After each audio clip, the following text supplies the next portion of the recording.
As we get started with what will be our little introductory piece to Death End Request, there are three things I wish to quickly talk about. One, that's something a little out of my hands but something I decided to do, and the other two are just things you probably want to know. The first one is the pace of this game. It is something that's going to be hard to deal with watching along for the first few parts, because if Neptunia was about 60% cutscenes, 40% gameplay, this game's 80% cutscenes, 20% gameplay. And to give you an idea of what I mean, the whole first three videos are nothing but cutscenes with the odd fights that are tutorial fights and moments scattered throughout. You don't get any proper dungeon crawling or more just traditional gameplay for any of the first three parts. It takes until part 4 before you actually get to start moving around properly. Secondly, is that, and this is rather annoying, so you're going to have to just use the magic art of ignore it.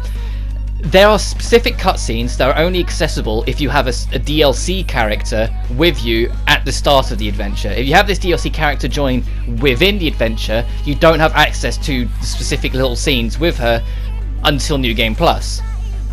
So for the sake of being able to show off everything, that DLC character will be in the party from part 1, because it doesn't give you the ability to rearrange your party until the second proper party member joins. So that means we've got to have this DLC character in our party until the next main character can properly join. And so I won't be using her in combat, or using her as little as possible in combat, because it's a bit of an unfair advantage if you're following along and haven't got the DLC. But just for the sake of being able to show off those scenes, I have to have her at the start of the adventure. So that's just unfortunately something that has to go that way. And the final thing that's worth mentioning is that Death End Request's plot is a hell of a lot more confusing than anything I've ever covered on this channel. Meaning all those super long cutscene parts, if you want to follow along with the story, you are going to want to watch them, just because otherwise there will be key terms or key pieces of information that will go straight over your head.